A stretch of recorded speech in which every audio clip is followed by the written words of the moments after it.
I remember when I first joined, he always tell me, just remember, look professional in the water. Don't look like a clown in the water. I was like, okay. Okay, do I look beautiful as always? Of course! Hi everyone, my name is Vivian and I'm an animal care specialist in Singapore Oceanarium. I look after all the sea jellies that you see in our oceanarium. When I first joined, I was very worried about, what if the sea jellies sting me? But then when I really went into the role, I realized that actually the glove very long. I'm doing water change for our epheras. Epheras are baby sea jellies. They need daily water change because they are not in a system that has continuous water flow.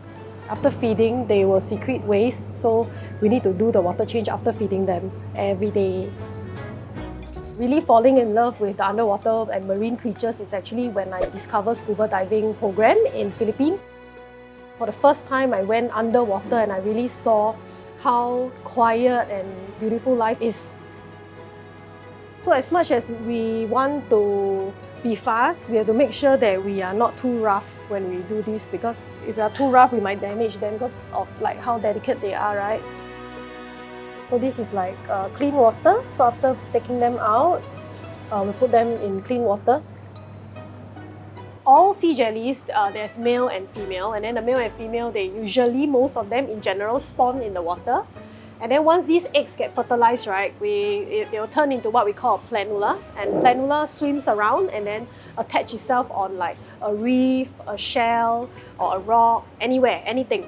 And then eventually grow into what we call a polyp.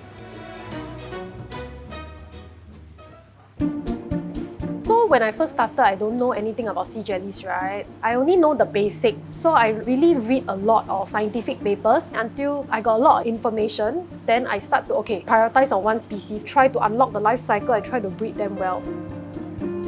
For example, right, last time when I first joined, the moon sea jellies doesn't pulse. They just like float in the habitat. I thought it's normal. Then the curator throw me one question. Why do you think some of the moon jellies doesn't swim? Then at that moment, I was like, oh yeah, why? I need to find out why. How to make the moon sea jellies swim. How to make them nice and beautiful and big. So as I was reading them, there will be a lot of information on scientists, students, or even other aquariums that try this diet, try that diet, and then I try to mimic those experiments that the others did. When we successfully improve the condition of the sea jellies, right, it gives you that sense of assurance that even if I don't know, right, by reading and by hands-on trying and not giving up, I can do something better for the animal. Yeah, then we just need to gently open the water. For sea jellies, small bubbles are very deadly to them because it will get trapped in their bell. When I first started working in the sea jelly team, there were only 3 of us. Day to day is just about hatching the sea jelly food, cleaning the habitat, and breeding the moon jellies. Then I was thinking to myself, it would be nice if we breed our own sea nettles because they can only be displayed for about a year. After a year, they will usually start to shrink, and to be self-sustainable, we need to breed for at least 4 species because we have 4 habitats. So before breeding these 4, right, we had to acquire the sea jellies from a vendor or something. Ephera water change, right? Say 1 hour. If we are fast, I think I can. You can do it. So if it's more junior stuff, maybe we need to allocate maybe 2 hours. Yeah, I do this for 10 years, so I was asked if I would like to move out to another team.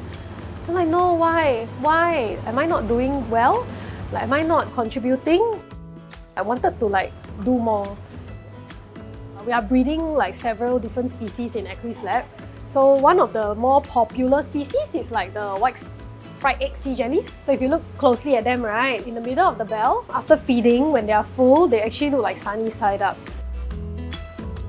The cannonball sea jellies. And these species, right, is very interesting because they are actually edible.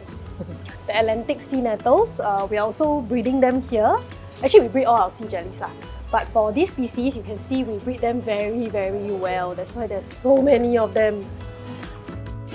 My husband, my friends, my kids, they all know I love sea jellies.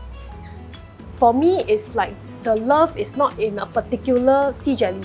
The love is just in general working with sea jellies.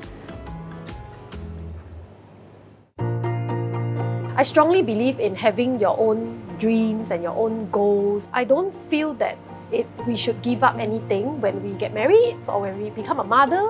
Yeah, we can still have what we love. Instead, I think my kids, I welcome them into my life. My kids should adapt to how I want to lead my life. And then when the time is up, they will go and lead their life. I think by setting an example myself is what I can do for my daughters. And I want to know that whatever that I'm doing has value and has meaning. I want to feel like I can contribute in a way to like the world or something.